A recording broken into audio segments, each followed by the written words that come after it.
Hello, everyone, and welcome to the introduction to our new group coaching program, Marathon Contract Conversion, with Your Maps coach, Richard Schulman.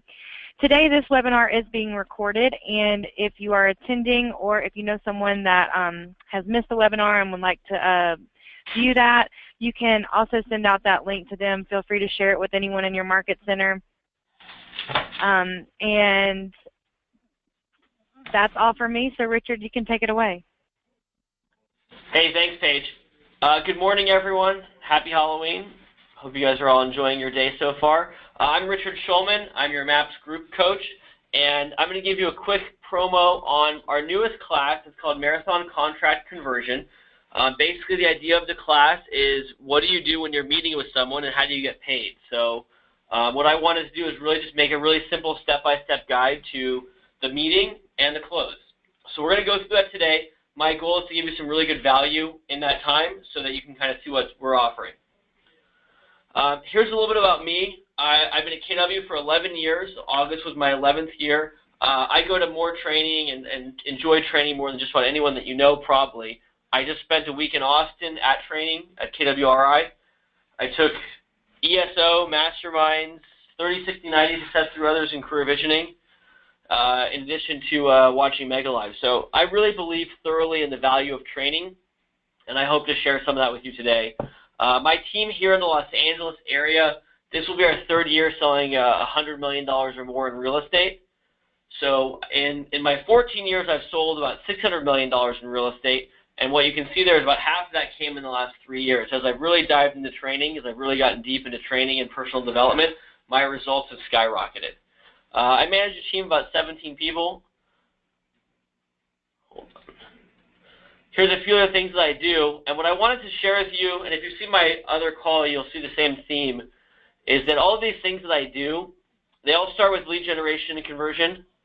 Oops, sorry. They all start with lead generation and conversion. And once you get past the lead generation and conversion part, you have to convert contract to close, right? So if you've taken my first class, you know that everything we do is generating leads.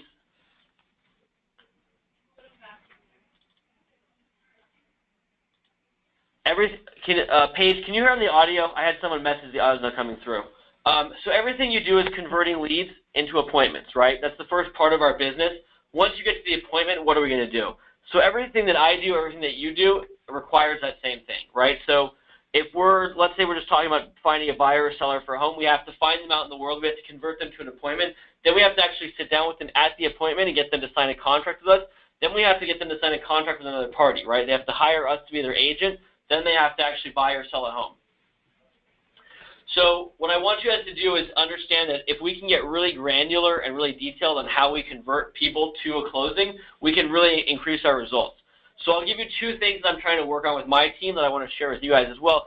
The first is that real estate is simple but not easy, right? The things that we're doing are really simple. We want to execute perfectly on the simple things. So what I want to teach you is that if you can execute a buyer meeting perfectly, a listing appointment perfectly, a showing perfectly, then we're going to have better results, right?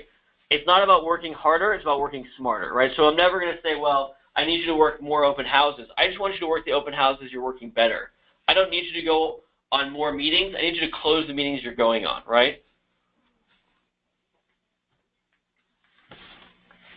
All right, so we're going to talk about some actionable items.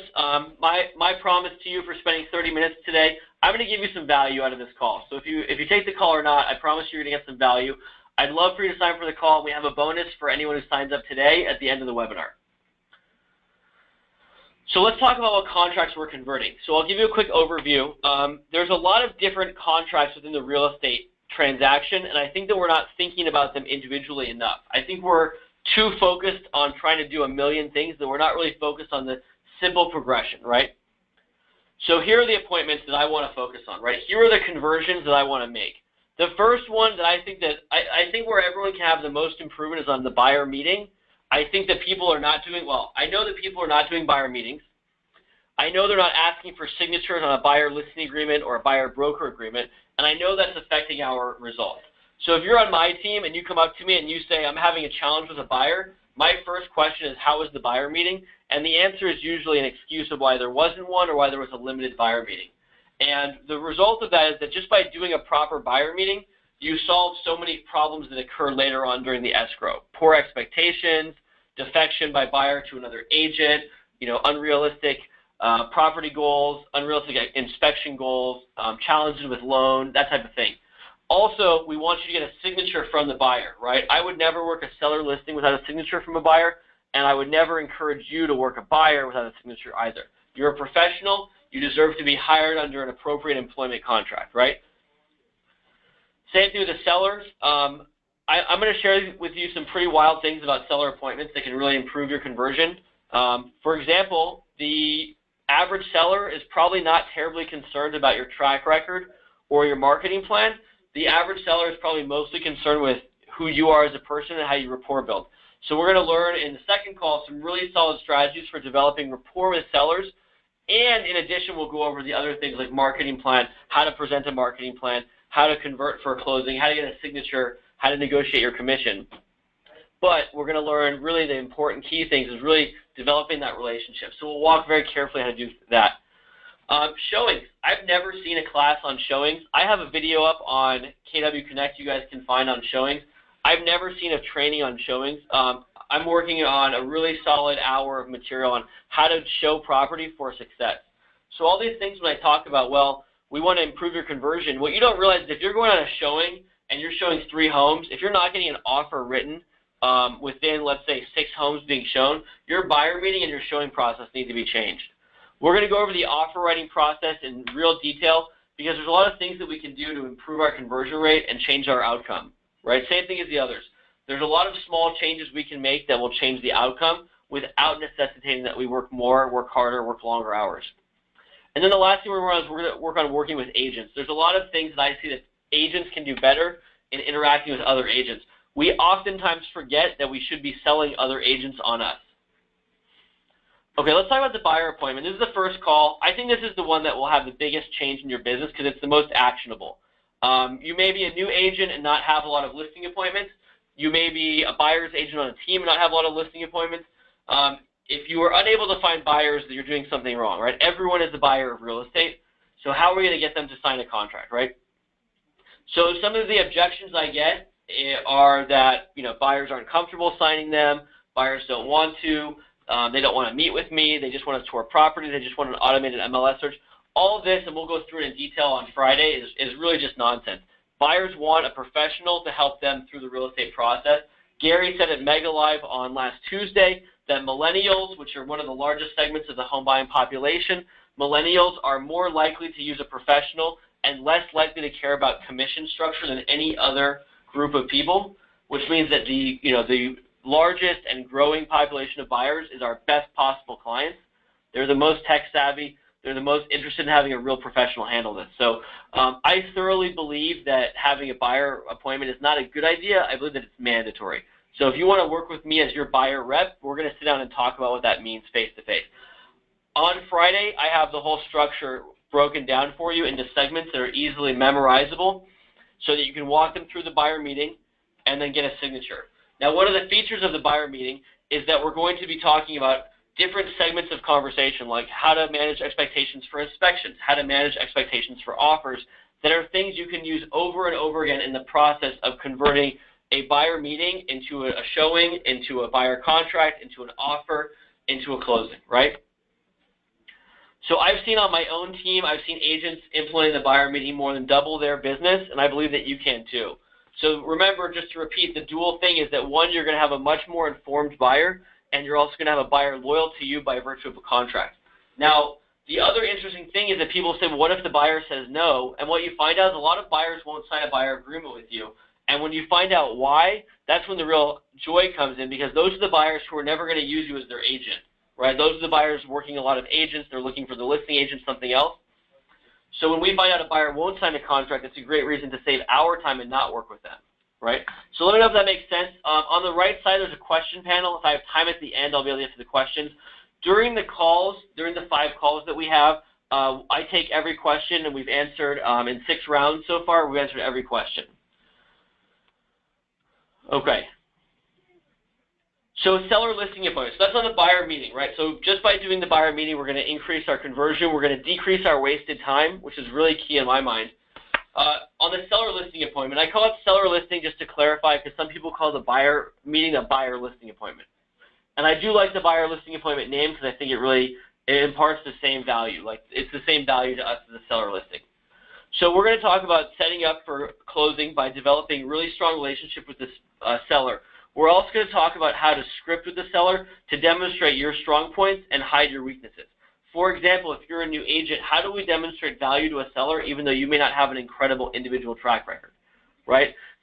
If you're a big agent and you are struggling because your listing appointment wants a personalized approach, how do we script for that? How do we manage that, right? So we're going to walk through all the pre-qualifying questions, and then we're going to walk through some very usable chunks of information about how to go out there and speak to the seller, how to understand their needs and need to analyze them to the point that you can present to them exactly what they want. Everything that I'm going to present to you will be usable the next day, right? And all the scripts will be broken out and written down. And then what you can do is you can just memorize those, internalize them, use them as your own, and then you can go and use them on your next appointment, right? We're also going to talk about scripting for commission. We're going to talk about scripting for closing, right? How do we get a signature? How do we get our full commission? It's really important right now in a changing market that you understand that it's going to be harder to work a listing going forward. It'll be harder to work a buyer probably as well, and that we're out of the commission-cutting market, that you need to be getting your full fee. So we're going to talk about what are the ways that people are scripting for that. And I think what you'll find is it's actually probably easier than you realize. Okay.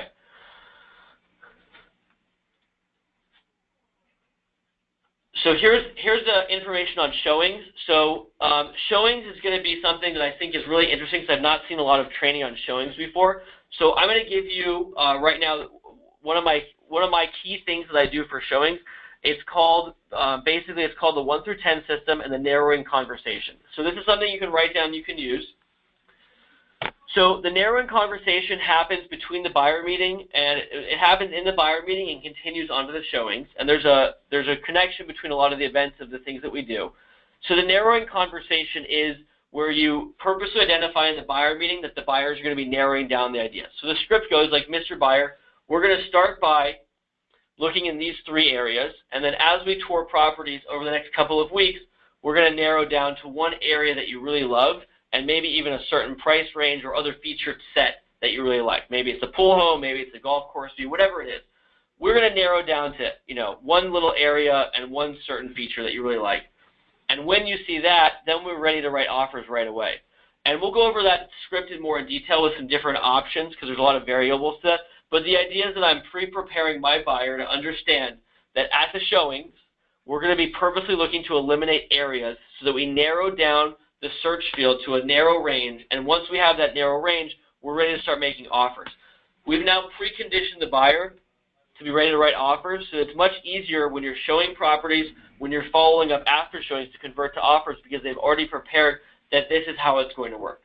So just to recap, Mr. Buyer, we're going to be looking in these 3 areas because they most closely match your search criteria.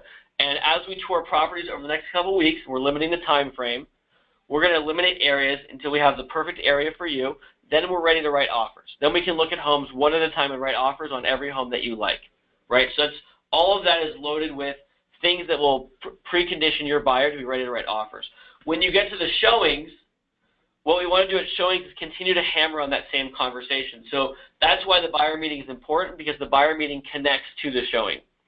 At the showing, I say, Mr. and Mrs. Buyer, we've already eliminated areas 1 and 2, so I know that you like this area the best. How does this home work for you?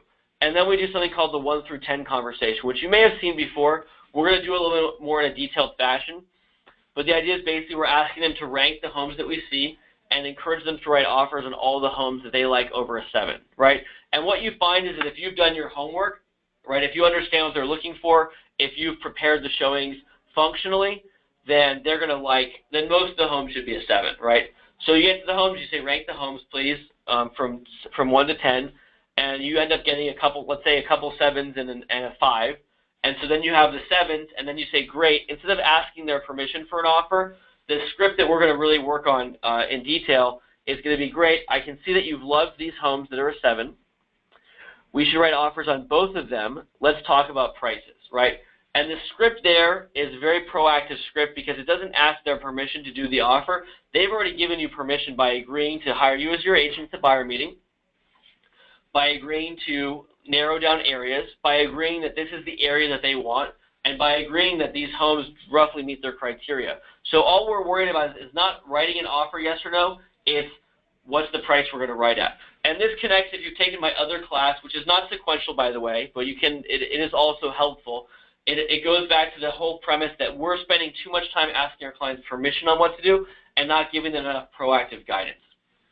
So that's a really quick look through it. We'll spend probably half of an entire call working on that conversation, because what I find is that if you're showing properties, you should not be showing more than 10 properties without an offer, and probably less than that. You should probably be getting an offer within 4 to 7 showings of properties to your buyer. If you're not getting that, we're not doing enough of the right proactive things to eliminate areas and to also work with them on converting them to writing offers.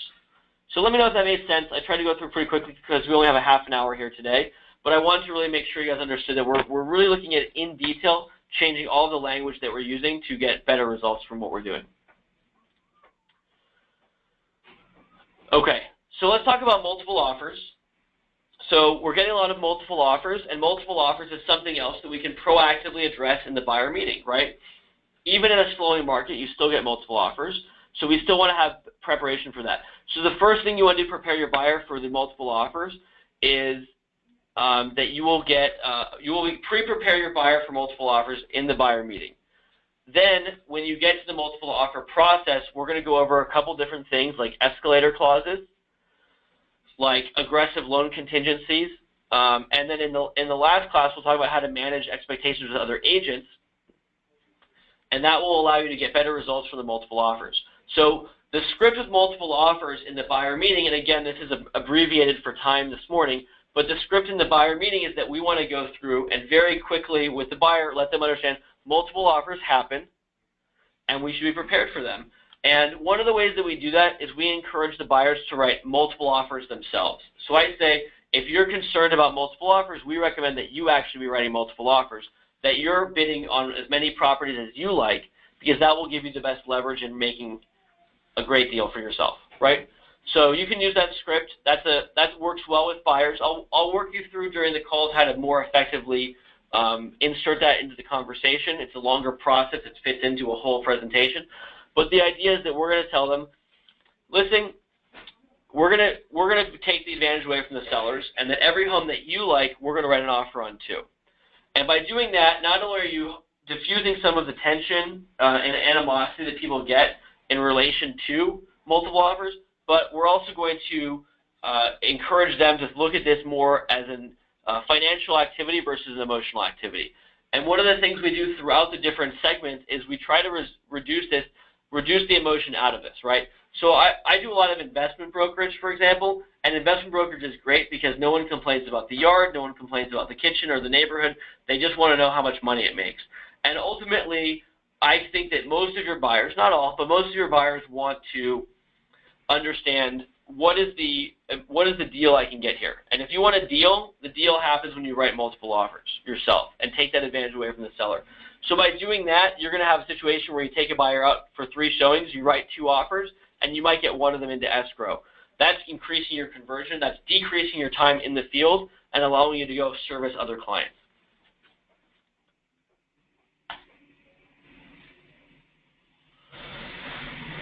Now, the key thing I want you to see there is that all of this is based on a system, right?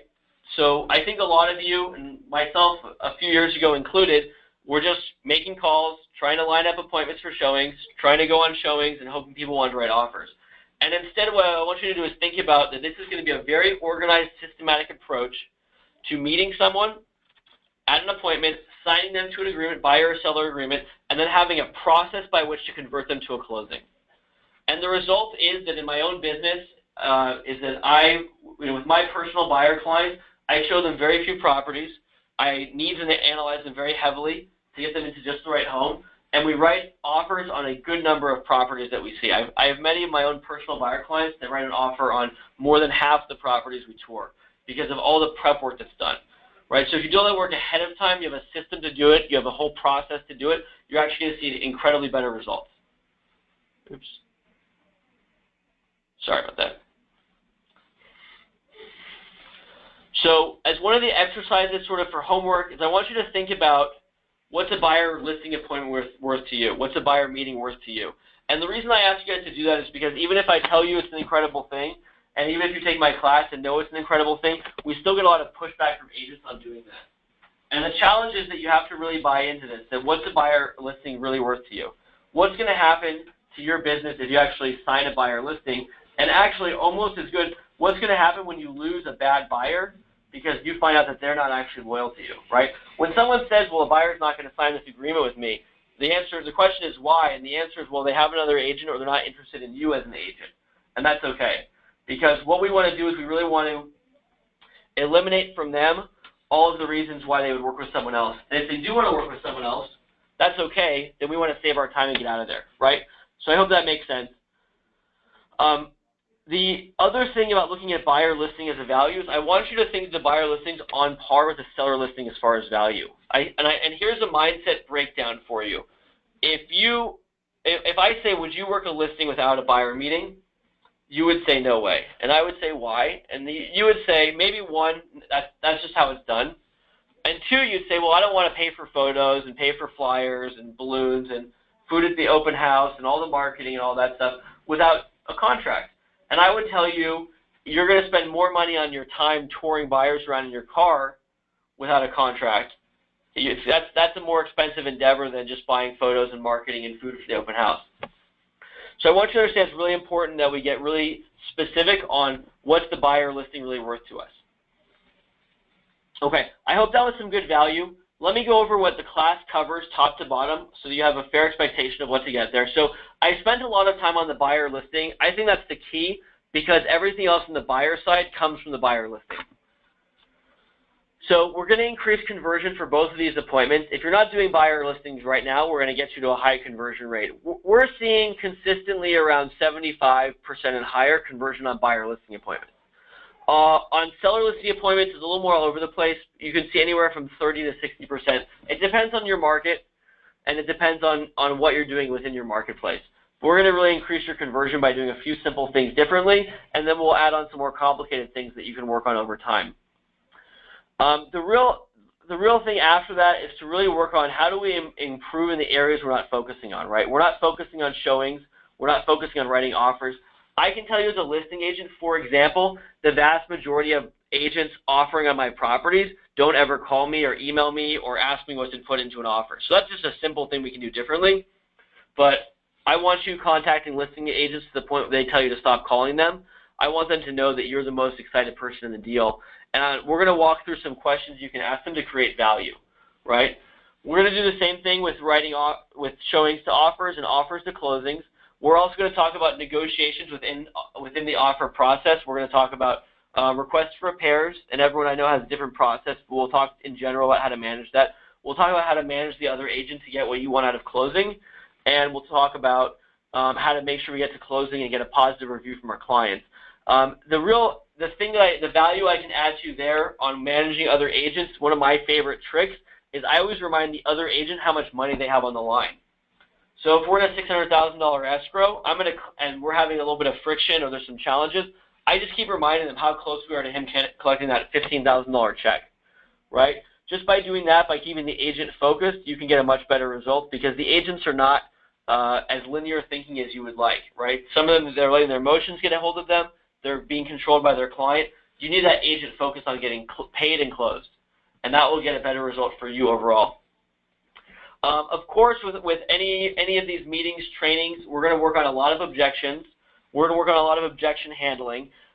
If you took my previous class, you are familiar with how I like to handle objections. We're going to go over it all again here too, because it's just crucial that we handle objections perfectly.